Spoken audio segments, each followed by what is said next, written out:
오늘 오전에 수도권 주택 공급 대책이 발표됐습니다. 기존에 예정됐었던 공급 물량에 13만 호 이상이 추가돼 서울 도심에 총 26만 호 물량이 늘어날 전망입니다. 공공참여형 재건축의 경우 용적률을 500%까지 상향하고 층수도 50층까지 허용하기로 했습니다. 주택 공급 확대를 통해서 수도권 집값 잡을 수 있을까요? 이인철 참 좋은 경제연구소 소장과 이야기 나눠보겠습니다. 어서 오십시오. 안녕하세요. 자, 이 소장님, 오늘 발표한 내용을 보면은 가장 중요한 게 서울을 비롯한 수도권에 13만 2천 호의 새로운 주택을 공급한다는 것 아니겠습니까? 어디에 어떤 식으로 공급한다는 건지 좀 설명해 주시죠. 그렇습니다. 어제까지는 한 10만 호 정도가 좀 나오지 않을까라는 기대감이 있었는데 이를 조금 웃돌고 있습니다. 정부가 앞으로 5년 동안 수도권, 서울을 포함한 수도권 내 13만 2천 호 플러스 알파를 공급하겠다는 겁니다. 공급하는 방법은 크게 네 가지예요. 첫 번째가 공공이 참여하는 LH공사나 SH공사가 참여하는 고밀도 재건축의 용적률을 최고 500%까지 상향 조정하고 층수는 50층까지 허용을 하는 건데 재건축을 통해서 5만 호, 재개발을 통해서 2만 호, 총 7만 호입니다. 그러니까 전체 공급 물량 13만 2천 호의 절반이 뭐냐? 바로 이 고밀도 재건축의 용적률을 완화하겠다는 겁니다. 두 번째가 각종 유휴지와 공공기관 부지를 활용하겠다라는 건데 이미 사실은 문재인 대통령이 꼭 집었던 태릉 골프장 인근이 포함이 됩니다. 여기를 개발하고요. 공공기관 유휴부지 17곳이 활용이 돼서 신규 택지 발굴에 총 3만 3천 호가 추가가 됐습니다. 여기에다 이제 3기 신도시 물량 그리고 용산 정비창 용적률을 올리게 되면 한 2만 4천 호 정도 공급이 가능하고요. 마지막으로 도심 내 규제 완화를 통해서 공급 확대를 꾀하게 되면 5천 호 플러스 알파 정도 이를 다 합치게 되면 향후 5년간 13만 2천 호에다가 플러스 알파 정도를 공급하겠다는 겁니다. 지금 저희가 화면을 통해서 수도권에 어디에 어떻게 신규 택지가 나오는 건지 정리를 해봤습니다. 지금 앞선 화면에서는 태릉 골프장 만호 이게 일단은 제일 큰 거죠. 맞습니다. 여기는 그린벨트가 포함이 되어 있고요. 해당 지역 내 반발, 주민들의 반발도 만만치가 않습니다. 그럼에도 불구하고 사실은 전 그린벨트, 서울 시내에 있는 그린벨트 가운데 약간 훼손된 상급지 이하를 논의 안건에 넣었지만 워낙 반발 요인이 강해서 뺐습니다. 그럼에도 불구하고 태릉 골프장의 경우에는 이제 군이 보유하고 있기 때문에 10,000호 정도가 투입이 돼서 가장 많습니다. 단일 공급 물량으로는. 근데 입지를 좀 보게 되면 태릉 골프장의 경우에는 서울 노원구지만 용산 캠프킴이 들어가 있고요. 용산 핫합니다. 그리고 여기 지금 당초 예상이 안 들어가 있었던 정부 과천청사 일대에도 4천 가구가 들어갑니다.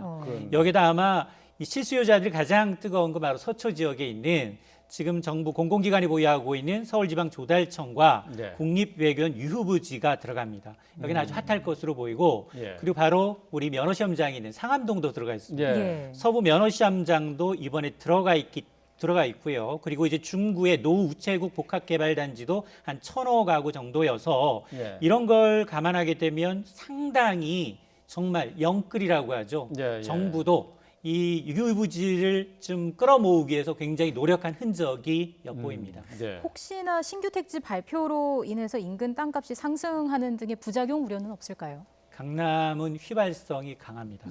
여기 규제를 풀면 인근 집값 우리가 이전 대책에서 삼성동을 토지거래 허가구역으로 하니 오히려 굉장히 더 큰 화근을 일으켰었는데 강남과 상암의 경우에 휘발성이 아주 강해서 이번 대책으로 인해서 두 가지 우려가 있어요. 하나는 이번 대책 발표로 인해서 혹시나 인근 지역의 땅값이 오르는 게 아니냐 이런 우려에 대해서 정부도 같은 고민을 하고 있습니다. 그래서 이 부분에 대한 인근 지역의 부동산 가격이 오르지 않도록 모니터링을 철저히 하고 또 하나는 토지거래 필요하다면 토지거래 허가구역으로 지정하겠다는 겁니다. 또 하나가 이렇게 층수 규제를 핵심 요지에서 풀게 되면 정말 가격 상승을 부추기지 않겠느냐라는 우려가 있어요. 이 부분에 대해선 이 서울 지역의 핫한 지역의 민간 재건축을 허용하는 게 아니라 공공이 참여하는 공공 참여형만 허락하겠다는 겁니다. 그리고도 이제 늘어나는 용적률의 절반 이상을 임대주택으로 지금 기부 체납을 받겠다라는 내용이 들어가 있기 때문에 네. 기대 수익률, 물론 뭐 용적률 증가에 따른 기대 수익률이 나타날 수 있겠지만 적어도 정부의 계산은 90% 이상은 환수하겠다라는 겁니다. 네. 지금 뭐 서울 도심의 주택 공급 확대 내용을 저희가 요약을 해서 보여드리고 있는데요. 자, 지금 어쨌든 당초 공급 물량이 이제 사전 청약까지 확대를 해서 6만 호를 더 늘리고, 그리고 오늘 이제 발표한 13만 2천 호까지 합하면은 모두 이제 26만 2천 호가 공급이 되는 거죠? 거의 신도시 한 개 규모예요. 거의 30만 호 정도가 신도시 1기 규모인데 실질적으로 이제 정부가 이제 예상하고 있는 로드맵처럼 된다면 정말로 집값 안정에 긍정적일 수 있습니다. 그러나 그 내용을 좀 들여다보면 지금 5.6 부동산 대책에서 얘기했던 7만 호가 포함이 돼 있고요. 네. 이거는 최장 2028년까지입니다. 네. 그리고 이제 오늘 대책에서 13만 2천 호였고, 그리고 3기 신도시는 당초 이제 내년부터 사전 청약을 받는데 당초는 6천 가구였어요. 그러다가 사전 청약을 3만 가구로 늘리겠다라고까지는 확대를 했는데 뚜껑을 열어보니까 이걸 2배 더 높여서 6만 가구까지 늘리겠다는 겁니다. 예. 이런 걸 다 합하게 되면 26만 호 플러스 알파까지 가능하다라는 건데, 앞서 제가 연도를 잘 들여다보면 2028년까지예요.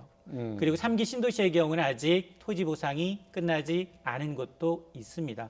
그래서 실질적으로 이런 것들이 순차적으로 원활하게 풀릴 거냐, 그리고 앞서서 이제 태릉 골프장도 얘기를 했습니다만 인근 주변 주민들 그리고 이제 시민단체의 난개발을 우려한 목소리도 있기 때문에 네. 이런 부분은 해결해야 될 숙제입니다. 공급 그러니까 물량 길게 보면은 어쨌든 앞으로 한 10년 정도 기간이 더 소요된다라고 봐야 될 것 같은데 말이죠. 어쨌든 맞습니다. 26만 호라고 하면은 이제 물량 자체로 봐서는 상당히 맞죠. 많아 보이거든요. 예.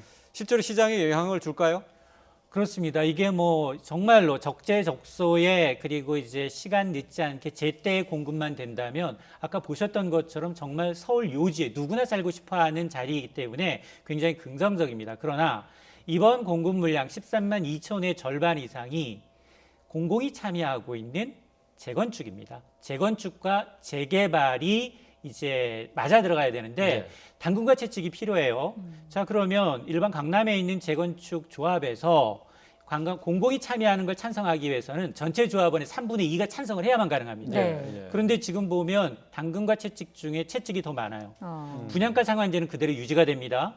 택지비하고 건축비 플러스 알파 이상은 안 돼. 예. 그리고 여기에다가 재건축 초과이익 환수제는 그대로 남아 있고요. 늘어나는 용적률의 절반 이상은 또 공공임대주택으로 가져가겠다는 겁니다. 과연 이런 것을 조합원들이 수용할 거냐? 이 부분에 대한 의구심이 있기 때문에 사실 전체 물건의 절반 이상은 이 재건축, 공공참여형 재건축, 재개발 완화시 지역 조합원들의 참여가 가장 중요한 변수입니다. 예. 예. 이게 주거 지역 종별로도 용적률 제한이 다르다고 하는데 먼저 용적률이 뭔지부터 좀 쉽게 설명을 해주시죠. 땅이 있어요.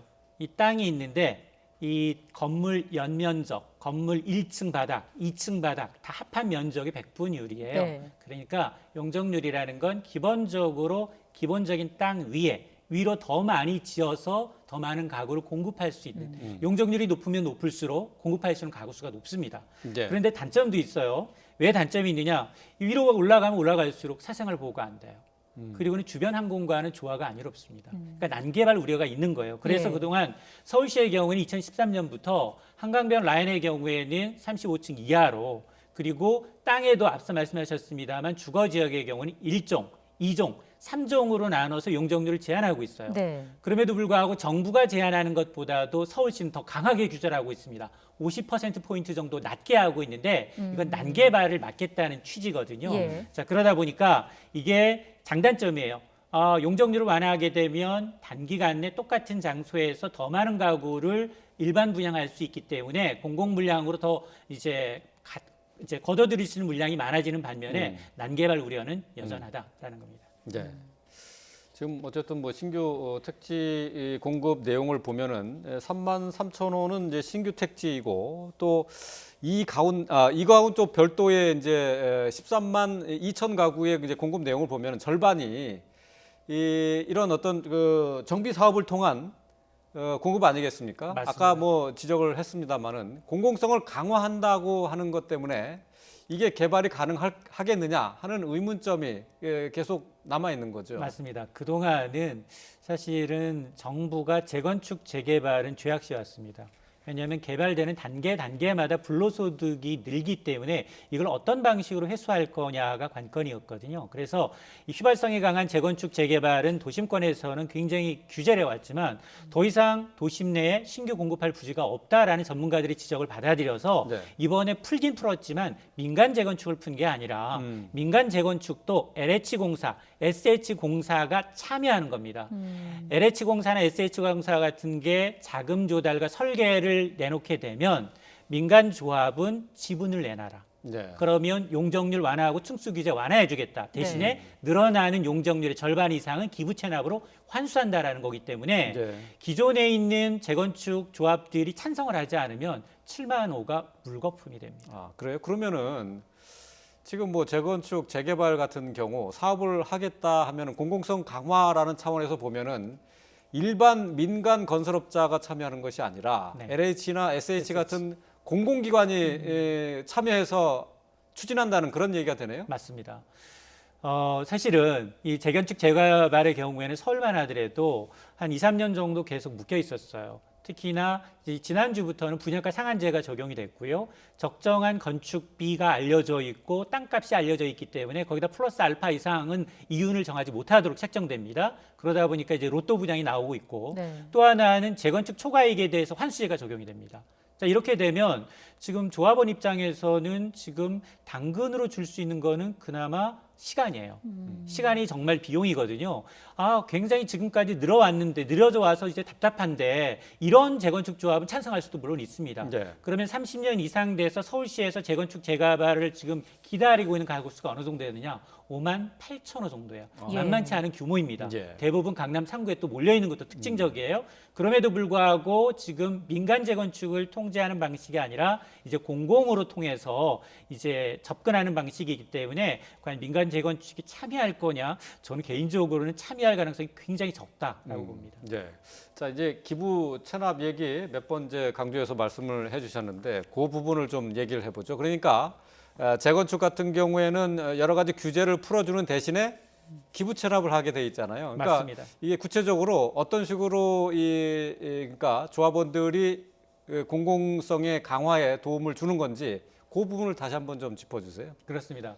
지금 이제 기부 체납의 경우에는 일단 도시계획정비법상 이제 재건축을 취할 때 일단 불로소득이 발생하는 걸 차단하기 위해서 재건축 조합의 일부를 이제 기부 체납하는 것입니다. 그거는 돈이 될 수도 있고 땅이 될 수도 있습니다. 네. 그러면 돈이든 땅이든 그걸 받은 것을 기준으로 해서 거기에는 공공 임대주택을 짓겠다는 겁니다. 그러면 가장 핫한 곳에 적기적소에 뭐 서민이든 무주택 서민이든 신혼부부든 청년들한테 공급하겠다라는 취지는 굉장히 좋지만 네. 지금 현재 이제 3종 주거 지역의 서울 지역의 경우에는 250% 용적률이 적용이 되고 있지만 이게 500%라면 2배 물량이 늘어나요. 그러면 지금 500가구인데 이게 만일 지금 현재 규제로 이제 그대로 적용받아서 재건축을 한다면 600호밖에 못 지어요. 그런데 이게 2배가 늘어나게 되면 1000호를 지을 수 있어요. 네. 근데 늘어나는 500호를 누가 가져갈 거냐? 일반 분양분으로 조합원들 분 250호. 그리고 나머지 250호는 정부가 공공임대로 환수하겠다는 겁니다. 그러다 보니까 기존의 100호 늘어나는 데에 대해서는 사실은 50호. 일반 조합원이 50호 일반 분양분의 수입을 가져가지만 50호에서 이제 정부의 경우는 봐라 늘어나는 200호에 200은 서로 윈하는 거 아니냐라는 계산이지만 조합원들 입장에서는 자 이렇게 공공분양 임대를 늘어나는 것에 대해서 많은 걸 굉장히 꺼려하는 부분이 있거든요. 자 그러다 보니까 이걸 만족할지 여부는 좀 지켜봐야겠습니다. 예. 혹시 앞으로 또 추가로 나올 수 있는 대책이나 필요한 방안이 있다고 보시는지요? 예. 일단은 오늘 뭐 이제 주택 관련 부동산 관련 법안 3개가 이제 통과를 하게 되면 시행이 되게 되면 일단은 부동산 정책에 있어서는 규제를 통해서 집을 사거나 보유하거나 양도할 때 세금을 통해서 규제를 하다 보니까 퇴로가 없어요. 그러면 지금 집을 팔아도 손해, 안 팔아도 손해. 세금 부담이 늘어나는 거죠. 그러다 보니까 물량이 나올까 하는 의문이고요. 또 하나는 임대차 2법 시행되면서 2년 내지 4년마다 이제 새로운 세입자를 받을 경우에는 이제 계약갱신 청구권이나 아니면은 전월세 상한제가 적용이 되지 않습니다. 그러면 주변 시세에 맞춰서 대폭 전셋값이 오를 가능성이 있거든요. 그래서 이 젊은 사람들이 이제 영끌이라고 해서 정말 이제 패닉 바잉, 공황 구매를 하고 있어요. 집값이 더 오를까봐 지금 빚내서 사고 있는 가장 많은 사람이 30대입니다. 이들의 패닉 바잉을 구매를 막기 위해서는 민간주택 공급도 중요하지만 공공 임대주택 공급을 늘리는 게 굉장히 중요하고요. 예. 그게 한 번에 늘리겠습니다가 아니라 지속적으로 나는 공공 임대주택을 분양받는다 하더라도 임대주택에 살다가 임대 후 분양을 할 수도 있고 또 새로운 집을 살 수도 있고 이런 주거 사다리를 복원시키는 게 굉장히 중요합니다. 네. 뭐 사실 오늘 이 주택 공급 대책 방안을 발표하기 전에 정부에서는 모든 가능한 공급 수단을 다 동원하겠다고 얘기를 했거든요. 네. 자, 시장에서 어떻게 반응이 나올지를 좀 가늠하기가 쉽지 않습니다. 간단하게 시장의 영향을 예상을 해보면 어떻게 말씀하실 수 있을까요? 그동안 정부는 부동산 가격은 이제 투기적 자본, 저금리 때문에 이제 투기적 자본이 정말로 이제 지렛대를 활용해서 갭 투자를 하고 있는 사람들을 주범으로 봤지만 그나마 이번 공급 대책에서는 실수요자들, 서민들의 무주택이 정말 공급 부족으로 인한 것임을 깨닫고 공급에 대한 확대할 수 있다라는 시그널을 줬다는 데 굉장히 긍정적이고요. 또 여기에 공급을 증가하는 방법은 이처럼 공공이 참여하는 재건축 재개발도 있지만 민간이 참여하는 재건축 재개발을 어떤 식으로 풀어줬을 때 불로소득을 환수하면서도 적절하게 단금과 채찍이 이 균형을 이룰 건지를 봐야 합니다. 지금처럼 채찍이 많다면 절대 응하지 않으면 수용이 없습니다. 정부가 계획을 세워도 민간주택업자들이 참여하지 않는다면 공급이 이루어지지 않습니다. 그러니까 적당한 참여 이제 단금과 채찍을 줘서 시장에 참여하도록 그 어떤 방법을 좀 접점을 찾을 필요가 좀 있습니다. 네, 그러니까 공공기업이 주도하는 재개발 재건축에 한계가 있을 수밖에 없다. 그런 지적이 되겠네요. 맞습니다. 네, 알겠습니다. 오늘 말씀 여기까지 듣겠습니다. 지금까지 이인철 참 좋은 경제연구소 소장과 함께했습니다. 고맙습니다.